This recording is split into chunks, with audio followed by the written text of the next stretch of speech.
Nanti kita akan membahas dengan tema pengajaran lebih baik tidak berdoa. Loh, kok orang beriman disuruh berdoa? Kenapa nih Romo Kardiaman Simbolon malah suruhnya tidak berdoa? Aneh juga ya si Romo nih ya, gitu.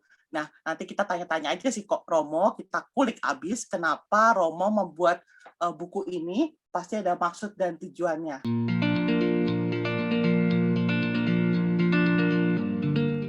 Baik, saudara-saudari yang terkasih dalam Tuhan, saya akan berbagi beberapa refleksi saya tentang hidup doa.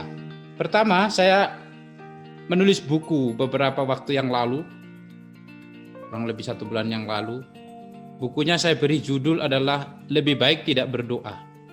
Dan buku ini saya tulis selama masa pandemi, terutama ketika orang-orang dan kita semua tahu tidak banyak aktivitas di luar yang bisa kita kerjakan.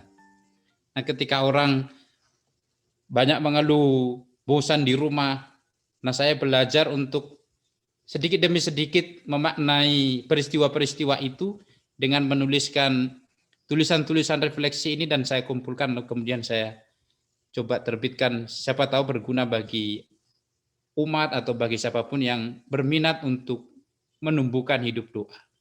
Jadi saya tulis selama masa pandemi, mungkin buah-buah dari corona. Kalau tidak ada corona mungkin tidak sempat duduk diam, istirahat, merenung dan memperdalam hidup rohani. Lalu kemudian judul ini sangat kontroversi, seperti yang dikatakan tadi, mengapa kok Romo menyuruh orang lebih baik tidak berdoa? Kemarin juga ada ada umat yang mengatakan kepada saya, Romo kok ngajarinya begitu, malahan harusnya diajari berdoa. Saya ingat dulu ketika orang tua mau mengajari kita, kalau orang tua itu sudah sampai pada titik terakhir mengajari kita, kenakalan kita tidak berubah, biasanya malah dibilang yang sebaliknya, dikatakan yang sebaliknya. Sudah enggak usah gitu. Contohnya kalau kita disuruh melakukan sesuatu dan kita tidak kerjakan, dia malah bilang tidak usah dilakukan, enggak usah. Tapi ketika dibilang tidak usah dilakukan, kita anak-anaknya malah semakin takut, lalu kemudian malah mengerjakan apa yang disuruh itu. Mungkin ini salah satu cara untuk kemudian mengajak kita semua untuk memperdalam hidup doa. Latar belakangnya adalah tentu dengan mudah bisa kita temukan dalam kitab suci. Boleh kita katakan siapa musuh Yesus dalam kitab suci yang boleh kalau kita baca dengan baik. Seringkali berdebat dengan para imam. Yang kita tahu para imam ini adalah orang yang berdoa, ahli-ahli Taurat. Dan ini adalah musuh-musuh Yesus yang seringkali berdebat dengan Yesus soal hidup rohani. Mereka yang dianggap dekat dengan hal-hal rohani, berdoa, membaca kitab suci, ternyata justru oleh Yesus dikatakan, janganlah kamu seperti orang-orang itu. Lalu saya bertanya merenung, mengapa Yesus sampai mengatakan janganlah kamu seperti mereka? Padahal mereka itu kan ahli kitab, membaca kitab suci, berdoa dan seterusnya, mengajar. Tapi Yesus selalu katakan, janganlah kamu seperti mereka. Apa yang salah dalam hidup doa? Nah, karena itu saya memberi kesimpulan, ya setidaknya untuk saya sendiri, mungkin lebih baik tidak seperti mereka, cara berdoanya. Gitu. Maka latar belakang ini sangat melatar belakangi refleksi saya yang menuliskan buku ini. Selain itu juga tentu Santa Teresa dari Avila seringkali juga mengingatkan kita tentang hal-hal rohani yang ternyata bisa menipu kita. Sampul dari buku yang saya tulis itu inspirasinya diambil dari peristiwa ketika ketika ada 2 orang yang pergi berdoa ke bait Allah. Dua-duanya pergi berdoa. Tapi ada doa yang dibenarkan dan ada doa yang tidak dibenarkan. Maka kalau kita berdoa dan doa kita tidak dibenarkan, kan lebih baik tidak berdoa. Nah, kita boleh setuju ya atau tidak dengan ungkapan itu, tapi saya mau mengatakan ada inspirasi yang menarik dalam kitab suci, pengalaman mau menunjukkan bahwa hal doa yang seyogianya adalah hal yang sangat baik, ternyata bisa menjadi tidak baik. Orang Farisi yang berdoa di bait Allah dan orang berdosa, pemungut cukai yang berdoa ini sama-sama berdoa. Tapi dalam kitab suci disebut orang ini dibenarkan, tapi yang lain itu pulang sebagai orang yang tidak dibenarkan. Nah, ini Ini sangat mendasar untuk kemudian kita memahami mengapa kemudian saya katakan lebih baik tidak berdoa. Nah ini, dalam kitab suci ini kalau kita lihat dengan jelas peristiwa ketika ada dua orang berdoa. Dikatakan di sana orang ini adalah orang yang berdoa, yang berdosa itu yang berdoa. Pulang ke rumahnya sebagai orang yang dibenarkan Allah. Dan orang lain itu tidak. Jadi ada dua orang, tapi ada yang dibenarkan, ada yang tidak. Padahal sama-sama berdoa. Nah inilah kemudian yang melatar belakangi setidaknya hal pertama, mengapa saya menuliskan dengan judul yang sangat kontroversial ini. Tapi intinya adalah, saya mau mengajak kita semua untuk melihat bahwa doa itu ternyata tidak serta-merta membenarkan kita. Seperti yang dialami oleh dua orang yang berdoa ke Bait Allah ini. Maka saya tuliskan buku ini, kemudian kalau Anda malas berdoa, buku ini bukan untuk Anda. Jadi pengajaran ini saya yakin Anda yang ikut pengajaran ini, saya yakin bukan untuk supaya ada pendukung kita malas berdoa, bukan itu. Saya yakin, seyakin-yakinnya, bahkan lebih dari 100%. Anda yang ikut dalam pengajaran inilah orang-orang yang sudah memulai dan ingin bertumbuh dalam doa. Kalau Anda tidak pernah berdoa, Anda tidak tertarik pada hal ini. Maka saya sebutkan dalam buku itu bahwa buku ini, meskipun saya beri judul lebih baik tidak berdoa, bukan untuk orang yang malas berdoa. Kalau Anda malas berdoa lalu membaca buku ini mungkin tidak terlalu banyak. Tapi kalau Anda sedang punya keinginan untuk memperdalam hidup doa, buku ini justru kemudian menantang kita untuk lebih jauh lagi masuk dalam doa. Yang berikut adalah yang akan saya sampaikan bahwa tema ini mungkin kurang menyenangkan. Karena ada banyak hal di dalam itu berbicara tentang mengoreksi cara saya berdoa, cara kita berdoa. Atau mengoreksi pakem yang sudah ada selama ini dalam praktik doa kita. Kita kalau dikoreksi kan tidak enak. Mengoreksi diri, bertanya kepada diri itu sesuatu yang tidak enak. Zaman sekarang ini, hal ini biasanya tidak terlalu disukai. Orang lebih senang kepada, boleh dikatakan, pengajaran yang bernada penghiburan. Tapi kalau orang diajar untuk sesuatu yang lebih mendalam, mengoreksi cara sesuatu yang sudah pakem, yang sudah ada dilakukan tapi dikoreksi, itu sesuatu yang tidak menyenangkan. Maka Anda siap-siap tidak menyenangkan. Anda siap-siap mungkin ya tidak terlalu senang dengan tema ini. Tapi mau tidak mau karena sudah ada di sini, kita masuki saja. Enak tidak enak, kita lanjutkan. Baik, Bapak Ibu, saudara-saudariku yang terkasih, saya tidak membahas buku ini satu persatu. Nanti kalau saya bahas semua, nggak ada yang beli bukunya. Tapi saya mau membagikan beberapa hal penting yang ada di dalamnya. Tentu tidak semua, setidaknya ada 3 hal pokok yang mau saya bagikan pada kesempatan ini. Jadi poin pertama yang hendak saya berikan adalah mengenal Allah dan diri sendiri sebelum berdoa. Ternyata mengenal Allah itu penting pertama-tama sebelum kita berdoa. Kenapa mengenal? Karena Yesus mengatakan, janganlah kamu berdoa seperti orang yang tidak mengenal Allah. Loh, berdoa kok tidak mengenal Allah? Iya, ternyata ada orang-orang yang berdoa tidak mengenal Allah. Seperti apa orang-orang itu?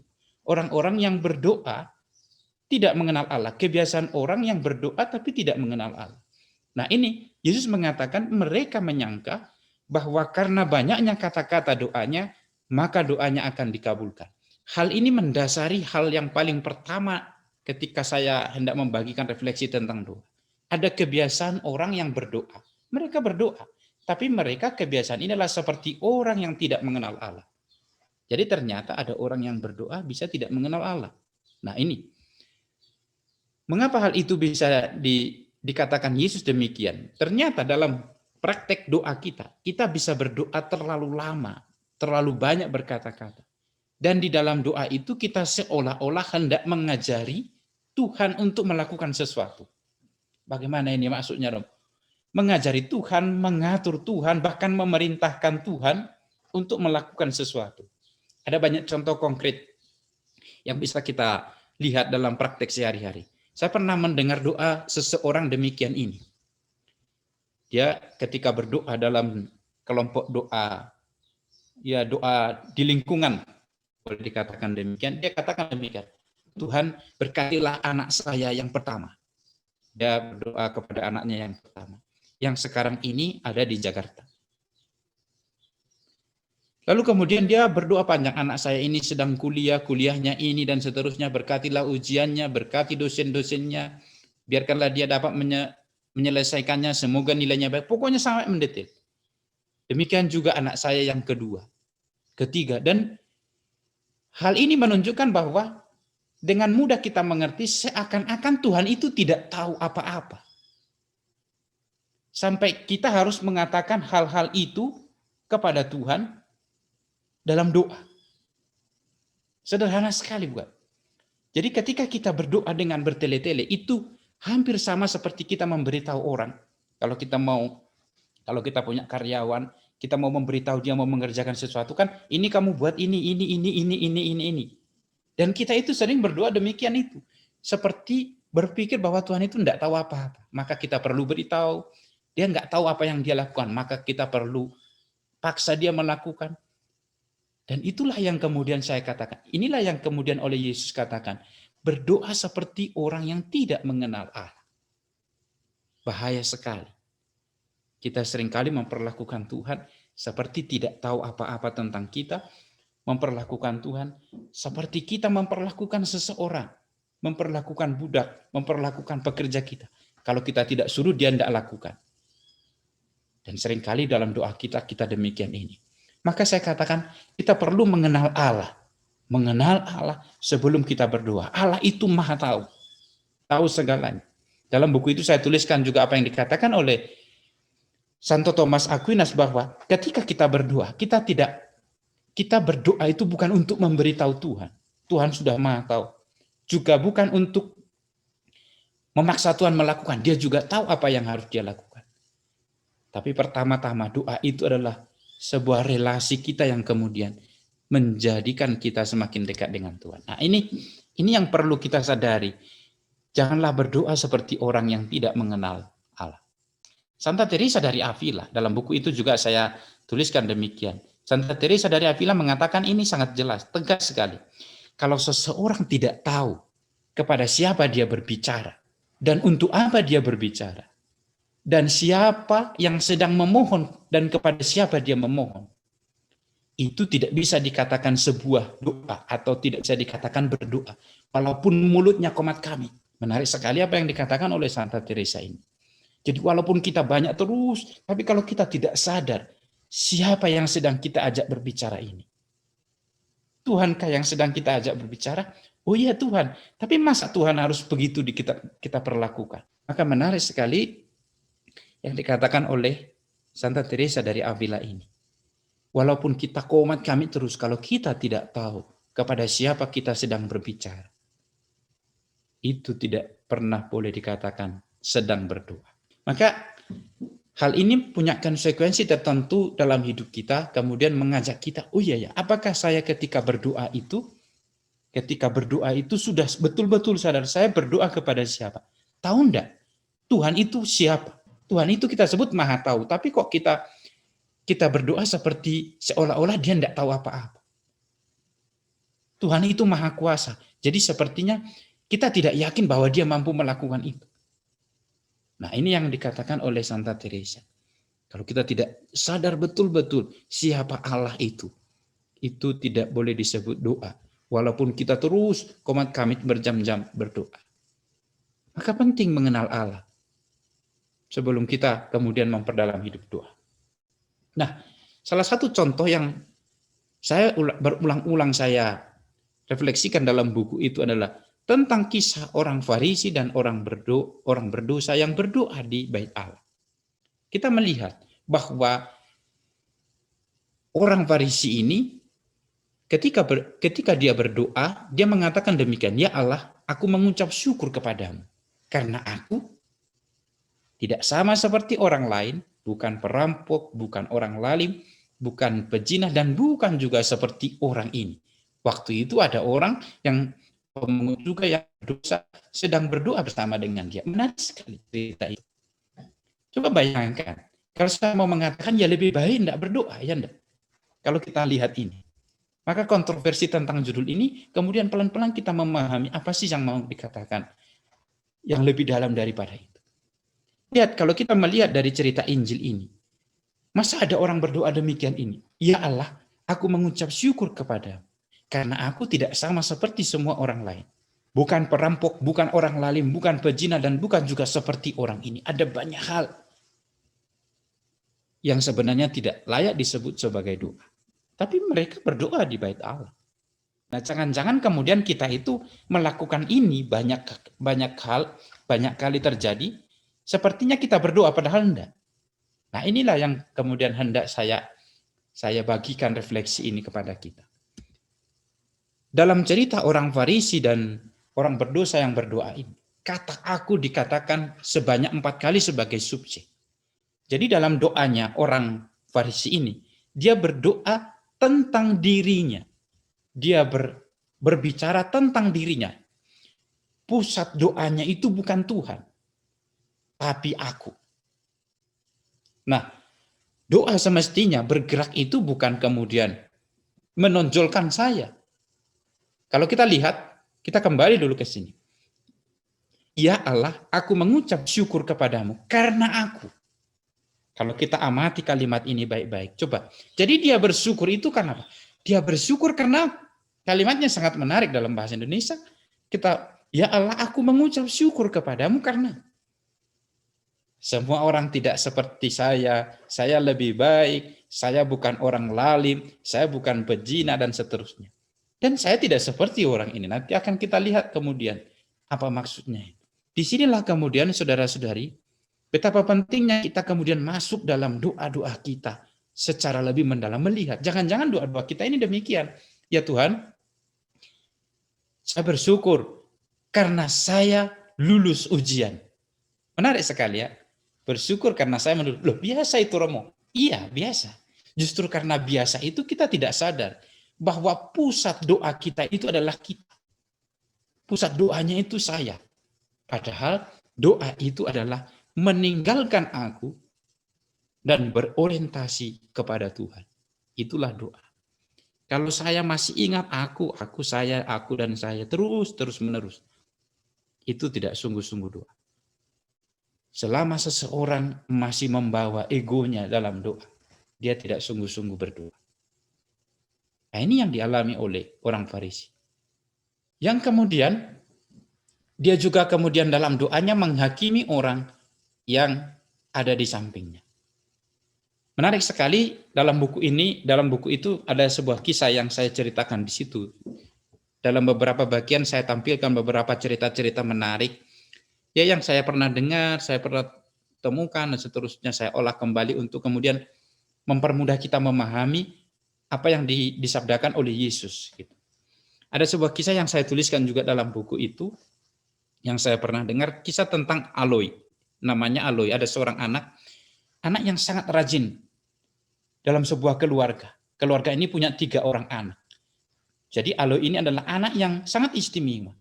Sering berdoa, lalu kemudian bahkan ketika pada anak-anak usianya, biasanya anak-anak masih bermain, dia berdoa. Boleh dikatakan sangat menonjol dalam hidup rohani anak ini. Suatu malam, anak ini berdoa dengan bapaknya. Kurang lebih jam 10 malam. Mereka berdoa. Nah, ketika mereka berdoa, dia berdoa dengan papanya, lalu kemudian sambil membawa kitab suci. Sementara mereka berdoa di kamar itu sedang tidur 2 adiknya, 2 kakak-kakaknya, dan juga ibunya.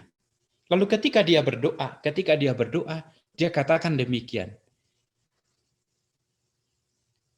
Orang-orang ini mau dikatakan kepada ibu dan kakaknya, seperti tidak mengenal Tuhan. Mereka seperti mayat karena tidak mengingat Tuhan.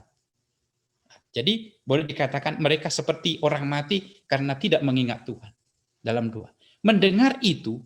Mendengar kata-kata dari anak ini, kemudian papanya mengatakan, anakku, mungkin lebih baik juga kamu tidur seperti kakak-kakakmu. Karena lebih baik kamu tidak usah berdoa. Kalau doamu hanya untuk mengumpat dan membenarkan diri dan menyalahkan orang lain. Saudara-saudariku yang terkasih, dalam keluarga kan seringkali kita mengalami hal yang sama. Jadi saya sering mendengar cerita misalnya dari seorang ibu, istrinya berdoa, Romo saya itu berdoa begini-begini, tapi ketika dia menceritakan tentang dirinya dalam doanya, tapi suami saya itu tidak tahu berdoa, Romo. Jadi ketika dia bertumbuh dalam hidup rohani, pertumbuhan ini dibuat jadi senjata untuk kemudian menganggap orang lain itu jauh di bawah. Boleh dikatakan ketika dia bertumbuh dalam hidup rohani, itu dijadikan alasan untuk kemudian menonjolkan dirinya. Dan aku tidak seperti suamiku, katakanlah demikian. Kalau dalam keluarga, aku tidak seperti kakakku. Kakakku malas berdoa, mereka malas berdoa. Saya lebih baik dari mereka. Nah, ini yang sangat berbahaya dalam hidup rohani.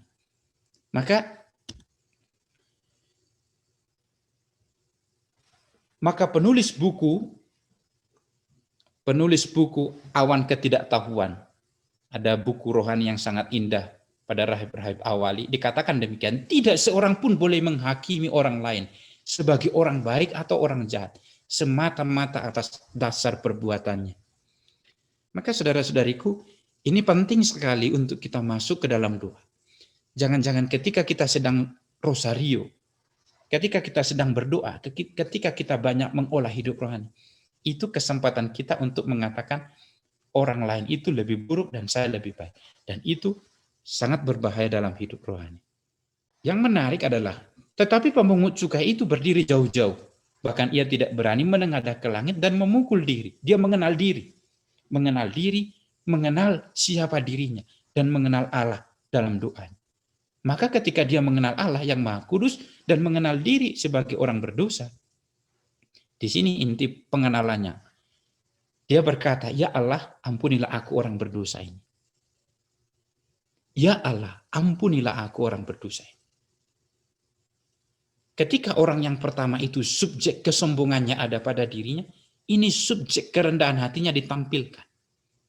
Dia mengenal Allah itu Allah yang Maha Rahim. Dia mengenal Allah itu Allah yang Maha Suci. Tapi sekaligus dia mengenal dirinya adalah orang berdosa. Mengenal dirinya bahwa dia adalah orang yang layak untuk diampuni. Nah ini, mengenal. Sementara yang satunya tadi tidak kenal. Sepertinya dia lebih baik. Tapi orang ini tidak. Dia masuk dalam doa dan mengenal dirinya.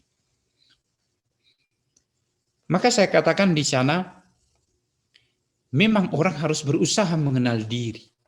Mengenal kedosaannya dan mengenal dampak buruk dari dosa itu. Sebab ketika seseorang sudah sampai pada tahap itu, ia akan didorong untuk kemudian mengenal kebaikan dan kasih Allah. Tapi yang menarik adalah bahwa kita tidak boleh berhenti pada yang namanya saya berdosa. Tidak cukup hanya sampai di situ dan menganggap diri tidak layak. Tidak cukup. Karena ternyata Teresa Avila nanti akan kemudian menerangkan begitu lebih jauh lagi bahwa orang yang hanya merasa bahwa saya berdosa itu tidak cukup. Bukan itu inti dari kerendahan hati, bukan. Nanti justru dikatakan bahwa orang-orang itu bisa jatuh pada kesombongan rohani. Nah, kok bisa ya? Nah, ini dikatakan sangatlah mungkin ketika engkau merasakan itu, merasakan bahwa saya berdosa, bahwa saya tidak layak, bahwa saya tidak pantas untuk meminta dan seterusnya. Sangatlah mungkin ketika engkau merasakan itu, hal itu membuat engkau percaya dan yakin bahwa engkau rendah hati. Namun engkau tertipu. Dan lebih parah lagi, engkau ternyata jatuh dalam kesombongan rohani. Kenapa? Kok kesombongan rohani? Begini, jadi ketika orang tidak berani datang kepada Tuhan karena ia berdosa, ia merasa tidak layak, dan seterusnya. Itu adalah kesombongan rohani. Dia tidak mengenal Allah. Kenapa? Karena Allah itu adalah Allah yang Maha Rahim. Nah inilah yang saya katakan, kita perlu mengenal Allah itu. Nah orang berdosa yang berdoa, dia mengenal dirinya bahwa berdosa, tapi juga mengenal Allah, bahwa Allah itu adalah pengampun, maka dia berani datang kepada Tuhan. Nah seringkali kita berbeda. Orang ketika jatuh dalam dosa, saya merasa tidak pantas, Romo, karena saya sedang banyak dosa. Kalau kita suruh seseorang kemudian melakukan sesuatu tentang hal-hal rohani, saya tidak pantas, saya masih orang berdosa. Hati-hati, engkau seperti rendah hati, namun engkau tertipu lebih parah lagi karena jatuh pada kesombongan rohani. Sebab kita memang tidak layak, tapi kita mengenal Allah. Allah itu adalah Allah yang maha rahim. Ini penting untuk kita sadari dalam hidup kita. Saya ulangi kembali, seseorang yang tidak mengenal Allah bisa jatuh juga pada kesombongan rohani. Karena dia mengenal dirinya sebagai orang berdosa, tapi kemudian hanya berhenti pada itu. Tidak menyelami Allah dan kebaikan Allah serta kerahimannya. Maka orang bisa jatuh pada kesombongan. Bagian yang kedua adalah berdoa itu untuk mencari kehendak Allah. Jadi dalam buku itu saya katakan berdoa bukan untuk mewujudkan keinginanmu, bukan. Kalau engkau berdoa hanya supaya keinginanmu tercapai, berhentilah berdoa. Sebab berdoa itu bukan untuk memenuhi keinginanmu.